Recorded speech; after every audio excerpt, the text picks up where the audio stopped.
Hello friends, welcome to our channel Knowledge Junction. So today in this video we will going to discuss about the earth in the solar system. Now let's start. The main purpose of this video is to give knowledge to the UPSC aspirant because the NCERT from 6 to 12 geography is very important for civil service examination. So let's start. How wonderful it is to watch the sky after sunset. कितना अच्छा होता है जब हम लोग sky को sunset के बाद देखते हैं. Once would first notice one or two bright dots shining in the sky. एक तो जो शाइनिंग कुछ डॉट्स नज़र आते हैं जो कि स्टार्स होते हैं वो बहुत अच्छे दिखाई देते हैं ब्राइटन में. Soon you would see the numbers increasing. जल्द ही उसका जो नंबर्स होता है वो धीरे धीरे इंक्रीज़ करते जाता है. जैसे जैसे हमारा जो शाम ढलने लगता है उस तरह से धीरे धीरे जो नंबर्स होते हैं वो इंक्रीज़ होते जाते हैं. You can not count them any more. आप उसे काउंट कभी नहीं कर सकते हो. They would sky. The whole sky is filled with tiny shining objects. जो जितना भी स्काई होता है वो भरा होता है छोटे छोटे शाइनिंग ऑब्जेक्ट से जिसे हम लोग स्टार्स वगैरह या फिर सेलेस्टियल बॉडीज़ बोल सकते हैं. Some are bright others dim. कुछ जो होते हैं उसमें से चमकीले होते हैं कुछ डीम भी होते हैं. It seems as if the sky is studded with diamonds. They all appears to be twinkling. जितने भी जो स्टार्स वगैरह दिखाई देते हैं वो ट्विंकलिंग होते हुए दिखाई देंगे. इट मीन्स टिमटिमाना होता है इसका मतलब. But if you look at them carefully you will notice that some of them do not twinkle as others. हो आप अगर ध्यान से देखते हो तो कुछ उसमें ट्विंकल होते हुए नज़र आएंगे और कुछ हो जो है वो बिना ट्विंकल किए हुए कांस्टेंट वो रहते हैं. They simply glow without any flicker just as a moon shines. ये सिंपली ग्लो करते रहते हैं बिना फ्लिंकर हुए. इट मीन्स टिमटिमाए हुए जैसे कि मून चमकते रहता है. Along with this bright object. इस ब्राइट ऑब्जेक्ट के साथ you may also see the moon on most of days. ज़्यादातर जो मून होते हैं इट में how ever appears at different times in different shapes and the different positions.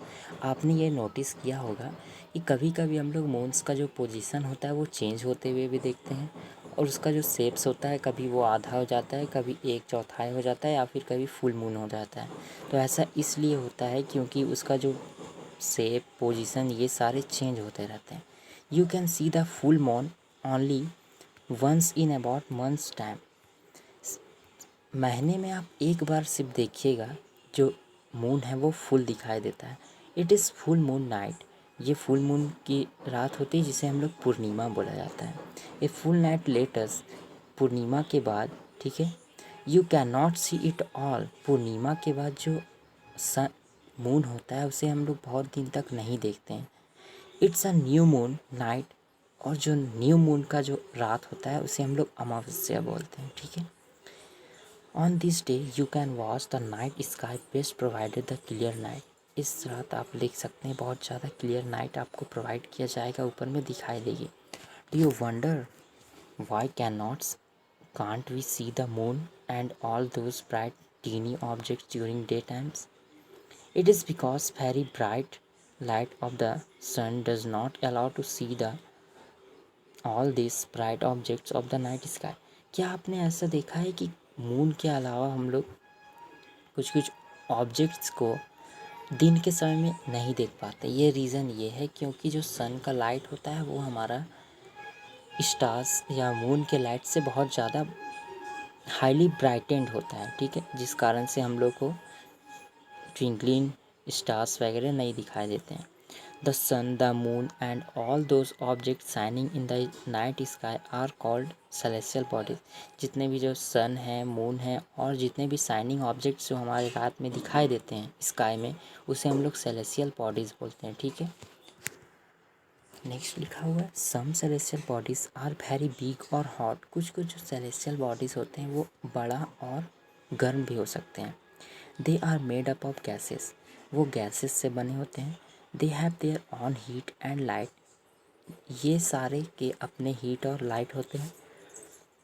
Which they emit in large amount. जो कि large amount में वो emit करते हैं। This celestial bodies are called star. इस सेलेस्टियल बॉडीज़ को क्या बोलते हैं हम लोग? स्टार्स बोलते हैं। The sun is a stars. Do you know the sun is also star? तो इसे आप लोग ध्यान में रखेंगे, इस सन को हम लोग स्टार बोलते हैं। Countless twinkling stars in the night sky are similar to the sun. बोला जा रहा है कि जो ट्विंकलिंग स्टार, टिमटिमाते हुए तारे होते हैं जो रात में हमें दिखाई देते हैं, वो सूरज की तरह होते हैं। But we do not feel their heat और लाइट। लेकिन जो टिमटिमाता हुआ तारा होता है, उसका जो हीट और लाइट को हम लोग फील नहीं कर पाते हैं, ठीक है। And they look so tiny because they very far from us. बोला जा रहा है कि जो हम लोग का ट्विंकलिंग स्टार्स वगैरह होते हैं, उसका हम लोग हीट और लाइट को फील नहीं इसलिए नहीं कर पाते हैं क्योंकि वो हम लोग से बहुत दूर है, और इसी कारण से जो स्टार्स हैं वो हमें छोटे दिखाई देते हैं। चलिए नेक्स्ट देखते हैं हम लोग। You must have noticed that all objects looks smaller when seen from a distance. आपने एक नोटिस किया होगा कि हम लोग दूर से देखते हैं कोई भी ऑब्जेक्ट्स को तो वो बहुत अच्छा दिखाई देता है। How small the aeroplane looks when it flying at the great height.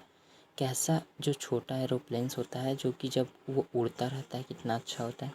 While watching the night sky, जब हम लोग रात में स्काई को देखते हैं, यू में notice various patterns formed by different groups of star. आपने एक चीज़ नोटिस किया होगा कि जब रात के समय में अगर आप देखेंगे स्टार्स को तो वो कुछ अलग अलग शेप्स बनाते हुए नज़र आते हैं, ठीक है, जिसमें बहुत सारे स्टार्स शामिल होते हैं। These are called constellations. इसको क्या बोले जाते हैं? कॉन्स्टिलेशंस। कॉन्स्टिलेशन किसको बोलते हैं? जब ग्रुप ऑफ स्टार्स मिलकर कोई अलग तरह का शेप्स बना रहे हो, ठीक है, स्काई में, इसे हम लोग कॉन्स्टिलेशन बोलेंगे। अर्सा मेजर और big bear is one such constellation. Ursa Major और जो बिग बेयर है वो ज़्यादातर दिखने वाला कॉन्स्टिलेशन है। इट मीन्स इस तरह का शेप ज़्यादा हमें दिखाई देता है। Once one of the most easily recognisable constellation is Saptarishi. सप्ता 7 ऋषि सेज। जो सबसे ज़्यादा देखा जाने वाला कॉन्स्टिलेशन है वो बोला जा रहा है सप्ताऋषि, जिसको हम लोग सप्ता 7 या फिर ऋषि सेज भी बोलते हैं। It is a group of 7 star. ये क्या है? ये 7 स्टार का ग्रुप होता है। That forms a part of Ursa Major constellation.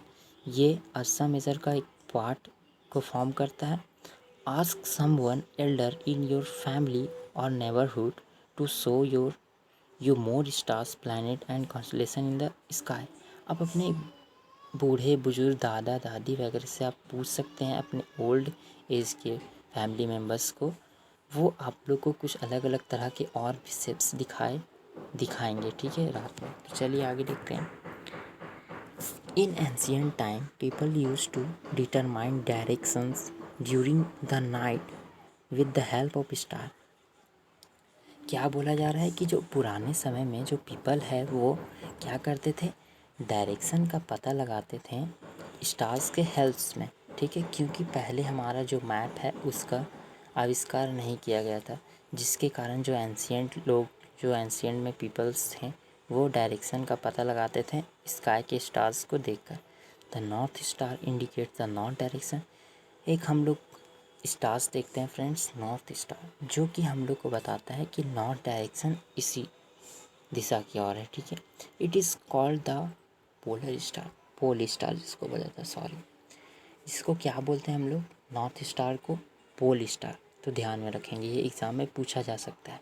The north star is also known as, तो क्या बोलेंगे? Pole star. It always remains in the same position. ये है वो एक सेम पोजीशन में ही रहेगा, इसका पोजीशन चेंज नहीं होता है, जिसके कारण से एंशियंट पीपल्स थे वो कंफर्म हो जाते थे कि ये स्टार्स की तरफ हमारा नॉर्थ डायरेक्शन है, ठीक है। We can locate the position of the pole star with the help of Saptarishi. हम लोग सप्ताऋषि के हेल्प से हम लोग जो पोल स्टार है उसका पोजीशन को हम लोग लोकेट कर सकते हैं। Look at the figure 1.1.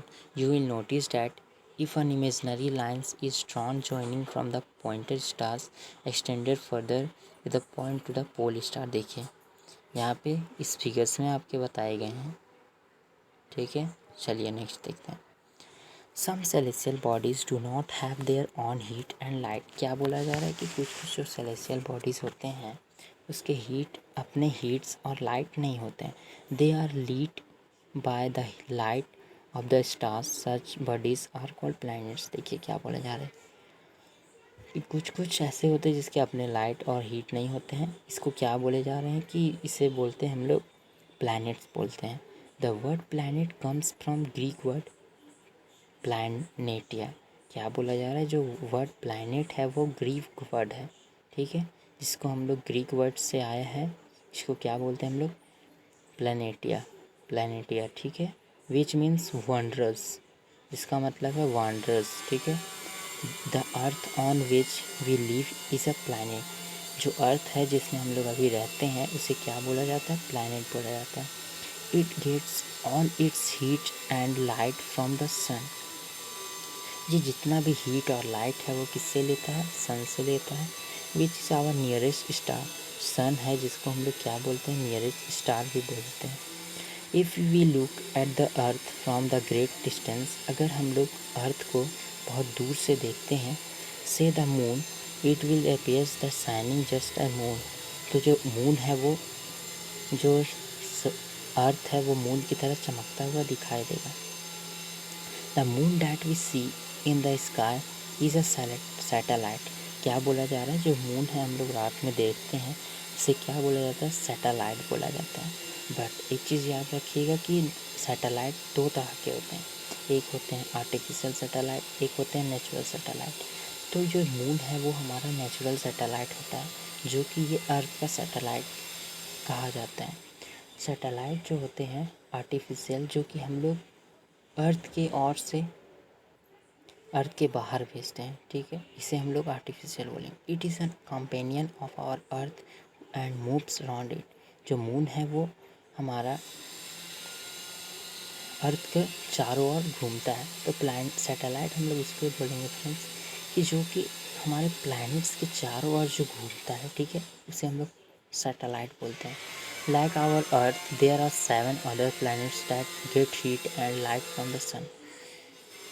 अर्थ की तरह जो 7 और भी प्लैनेट्स होते हैं वो जो हीट और लाइट सन से ही लेते हैं।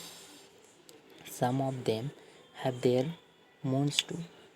और कुछ कुछ के अपने मून्स भी होते हैं। The solar system, the sun, 8 planets, satellites and some other celestial body known asteroid and meteoroids.